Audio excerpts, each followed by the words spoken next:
I should have known the day would turn on me, but that morning felt steady enough. I had my dress hanging by the window, the copper fabric catching bits of light. My gift for Wyatt, a carved cypress keepsake box I bought from a roadside craftsman, was wrapped and tied with linen ribbon. June 18th sat circled in deep red on my kitchen calendar, and I had rehearsed a dozen polite lines for when the family tension inevitably surfaced. By noon, I was driving toward Uncle Rayburn's place with a jar of peach preserves on the seat beside me. He was outside on his porch, leaning back like always, until he saw me. Something in his posture straightened, not enough to alarm me, but enough that my steps slowed. "Afternoon, baby girl," he said, but the warmth in his voice thinned at the edges. "I brought you something," I told him as I handed over the jar, "and I wanted to say I'll see you at the wedding tomorrow.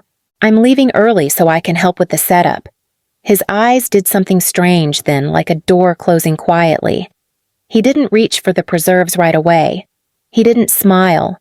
He just breathed in, heavy and reluctant, as if he already knew the moment he spoke would split something open. "Cassidy," he said, "the wedding was last Saturday." For a second, I honestly thought he misspoke. Then he looked at me with a softness meant to brace a fall, not stop it. "No," I whispered, though my throat felt too tight to form the word. "My invitation said the 18th. "They changed the date," he said carefully. "They did not want you upset." My chest compressed, upset about what he lowered his gaze.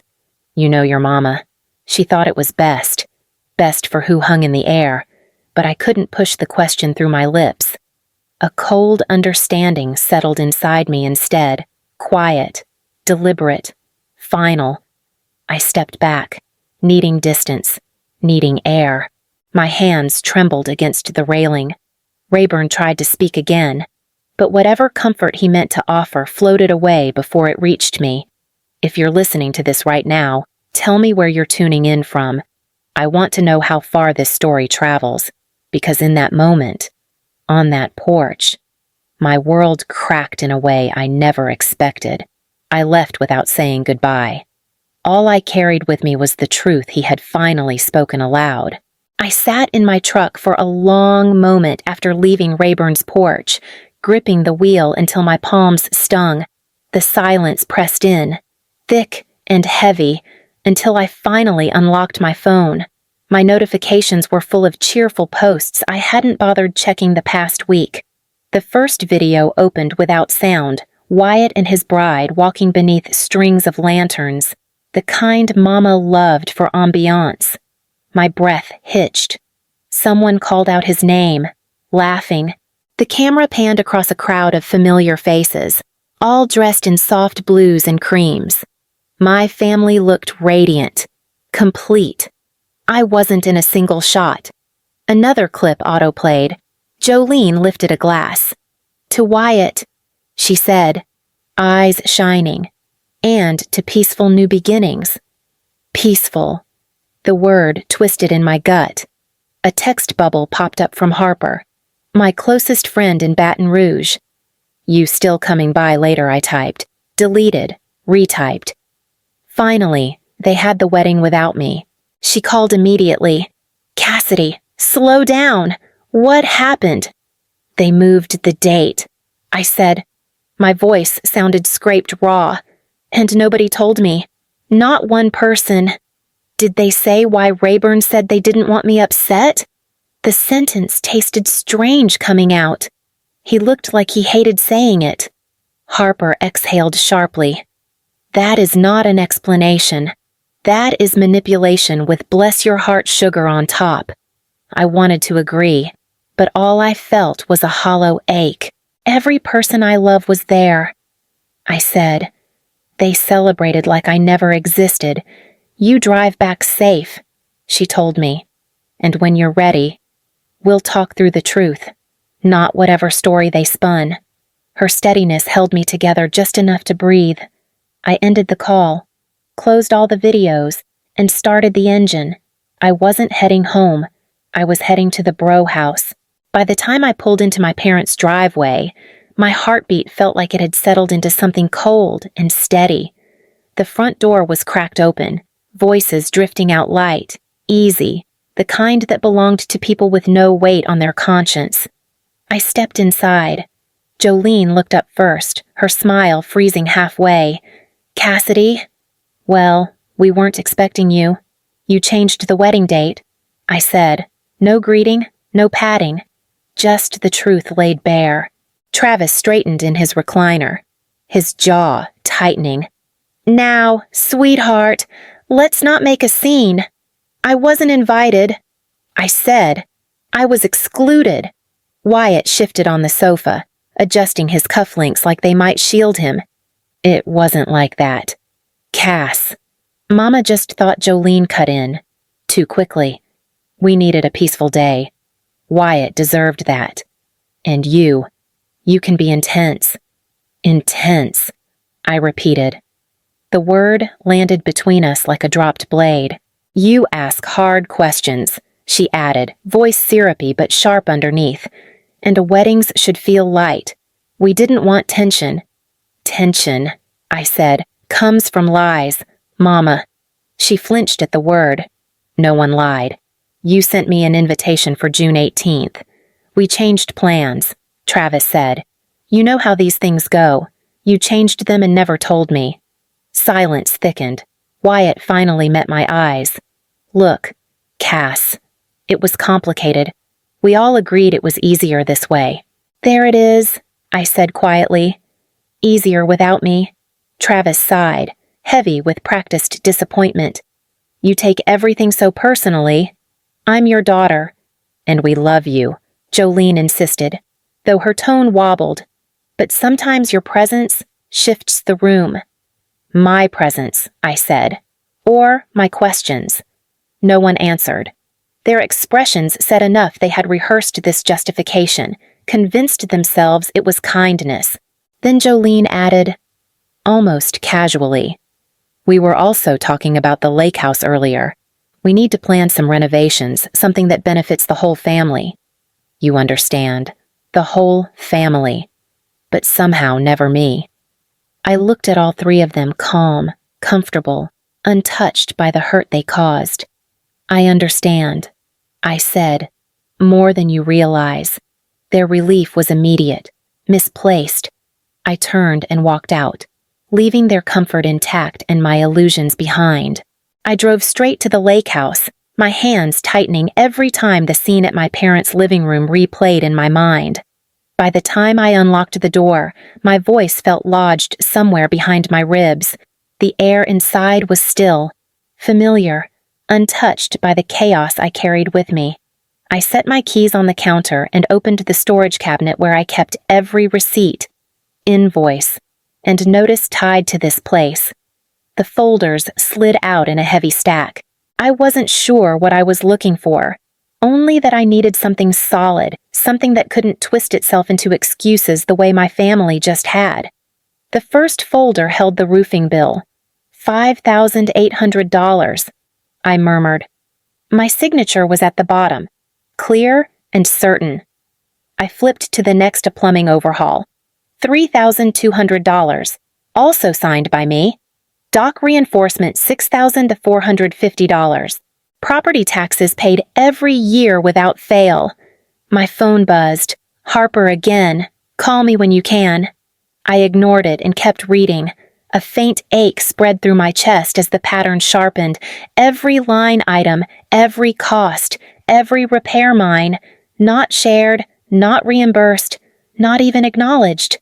I whispered into the empty room. They talk about this place like they built it. A drawer in the cabinet jammed when I pulled it. I yanked harder, and a thinner, older stack of papers slid into view. Loan documents, expired business filings, copies of credit checks.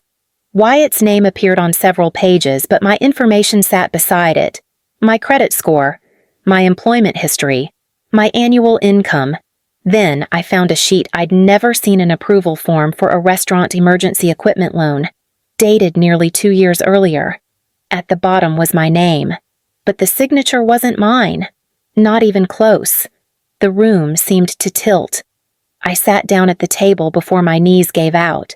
A door hinge creaked behind me, just the house settling. Nothing more but the sound pushed a truth forward I had tried not to name.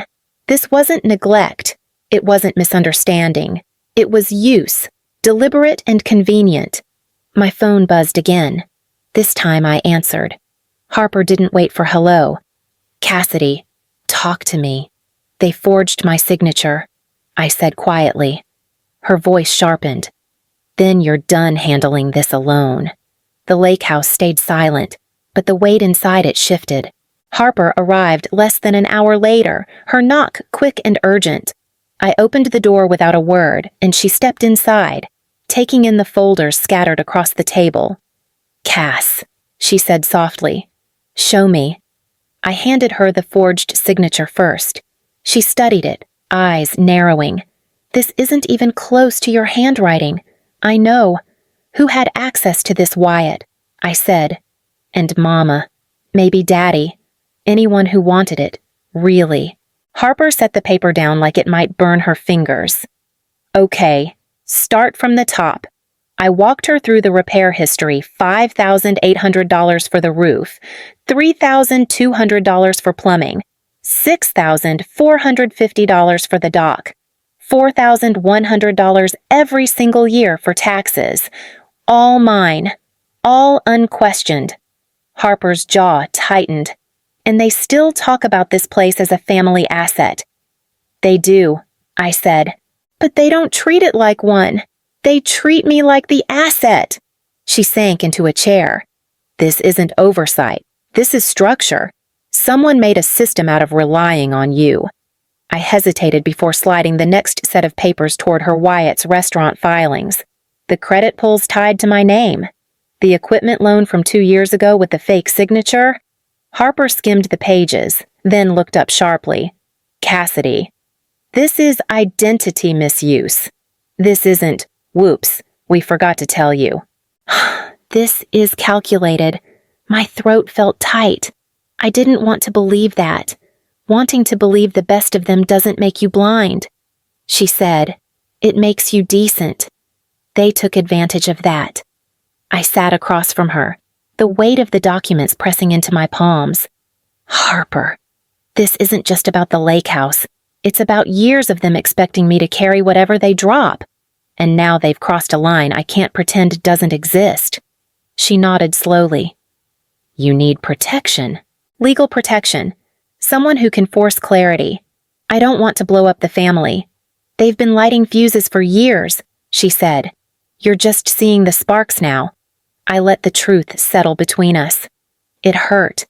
Not like a sharp cut, more like an old bruise finally being touched the right way.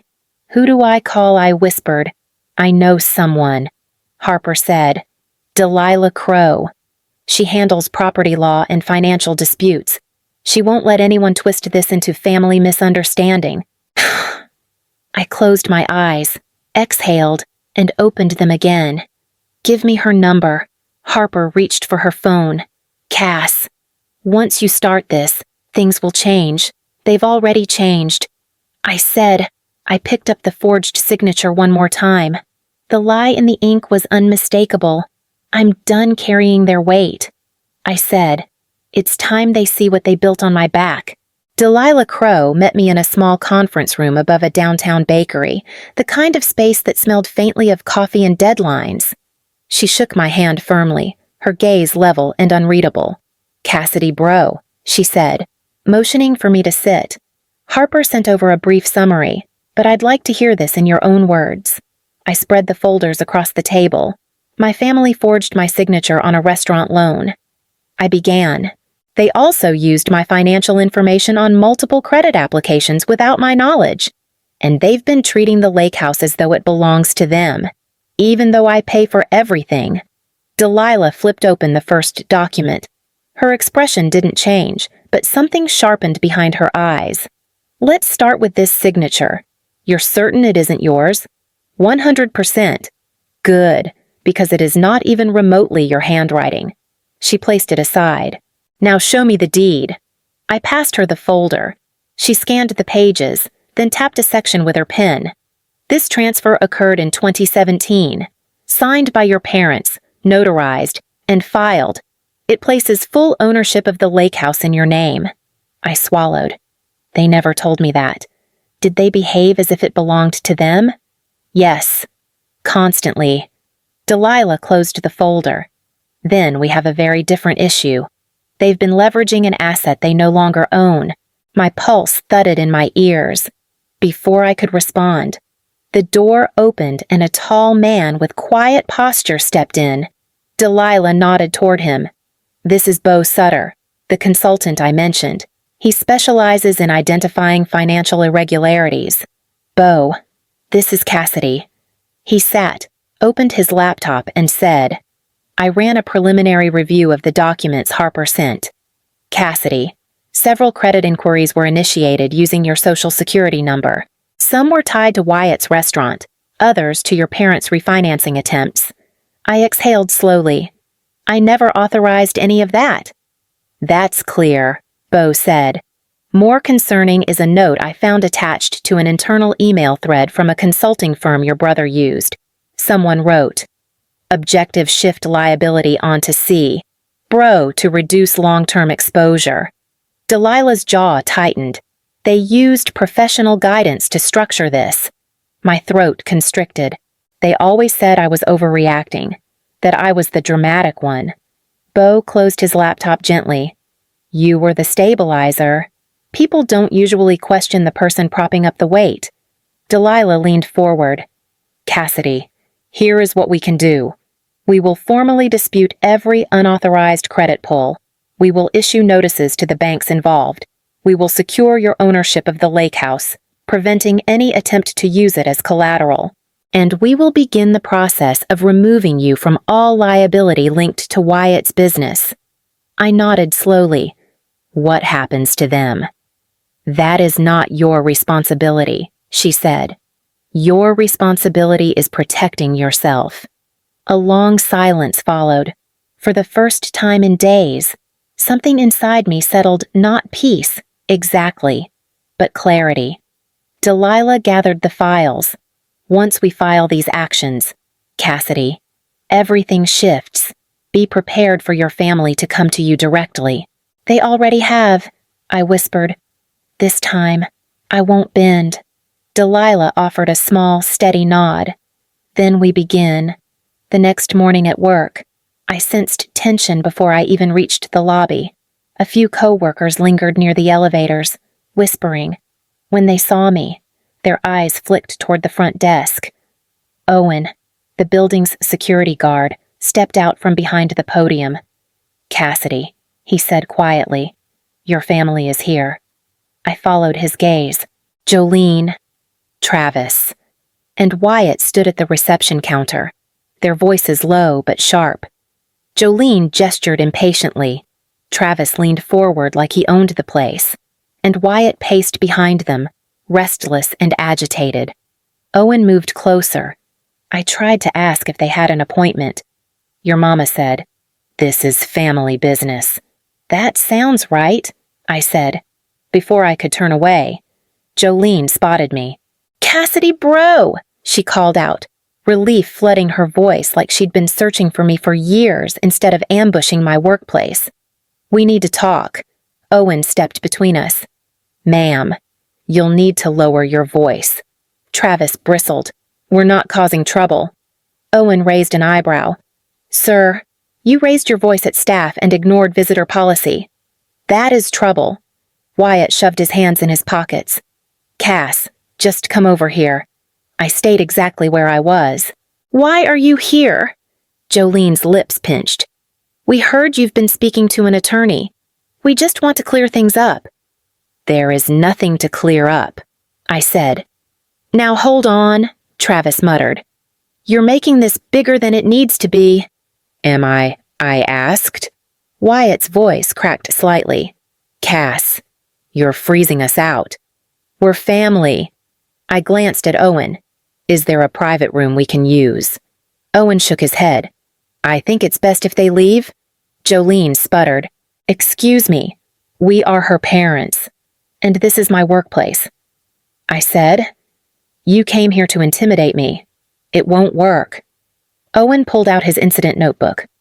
I'll need names for the report. Travis stared at me, betrayed. You would do this to us. You already did. I said. I stepped into the elevator as the doors slid open. Their voices rose behind me, pleading, angry, disbelieving, but none of them reached me before the doors shut. I returned to the lake house that evening, expecting silence.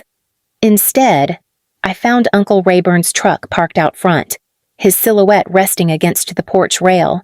He held a worn leather folio on his lap, the clasp tarnished from years of use. He stood when I approached. Cassidy, he said, voice low. I should have come sooner. What is that I asked? A record, he said. One I hoped you'd never need. We went inside. He set the folio on the table and opened it carefully, like the papers might crumble if handled too quickly. The first page was a printed email thread. I kept copies, he said, from when your folks started involving me in their arrangements.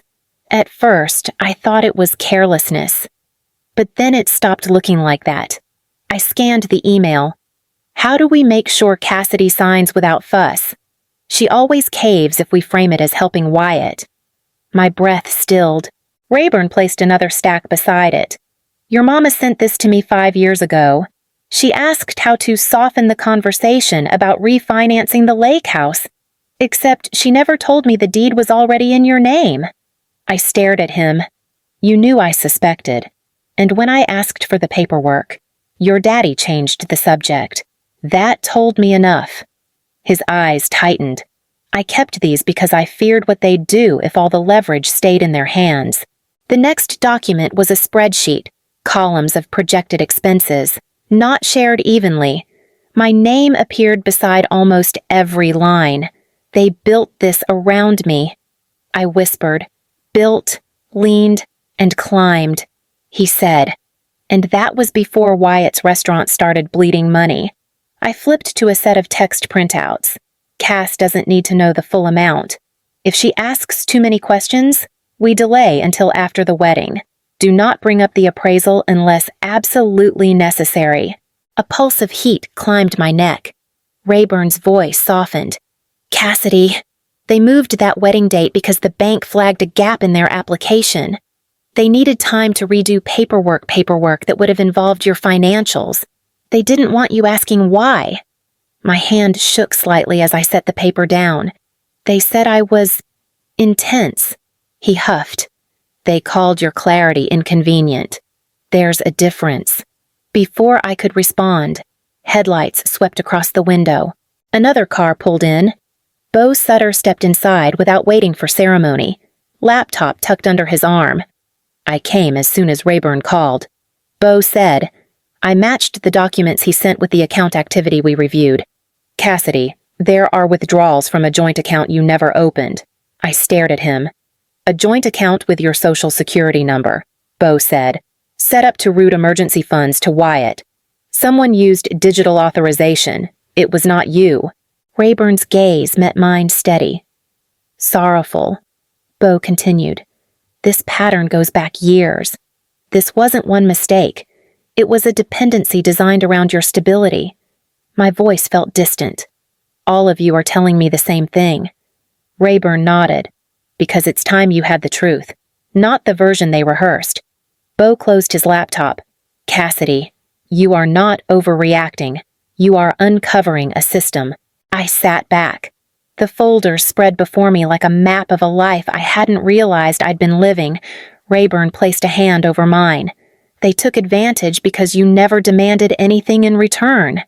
His voice didn't waver. But you can now. The community center room was too bright. The kind of fluorescent light that made every expression harder to ignore. Jolene, Travis, and Wyatt sat on one side of a long table. I sat on the other. No folders, no documents, just the weight of what we all already knew. Jolene folded her hands. Cassidy, thank you for agreeing to meet. We're going through a difficult moment. I kept my voice even. I know. Travis leaned forward. Your attorney sent letters to the bank. That has put us in a bind." "A bind," I repeated. "You mean the refinance you attempted using my information?" Wyatt shifted, guilt flickering through him. "Cass, we just needed time. The restaurant hit a rough stretch.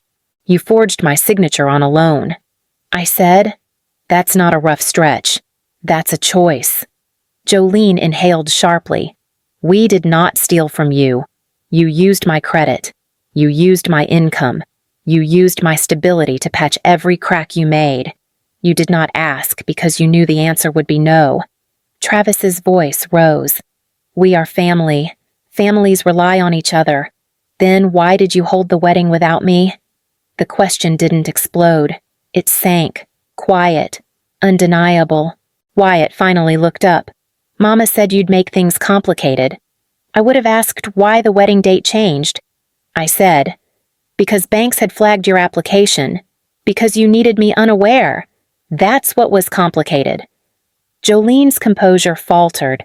"Cassidy, if we could just have access to the lake house temporarily, we could fix everything." There it was, the expectation, the entitlement, the belief that I existed to absorb their consequences.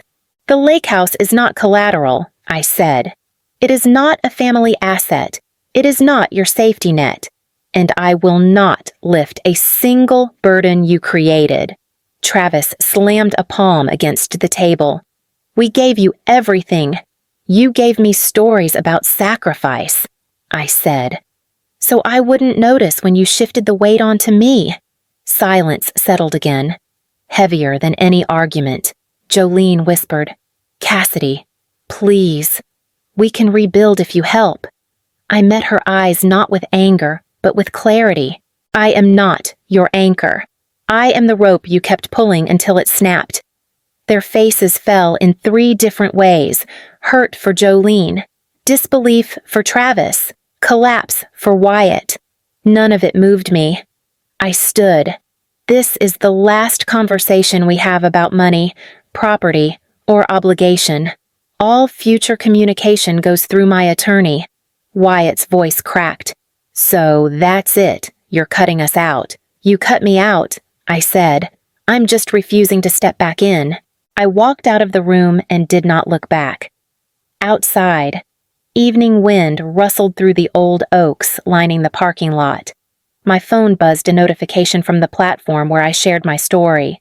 Messages from people listening, connecting, recognizing pieces of themselves in my unraveling.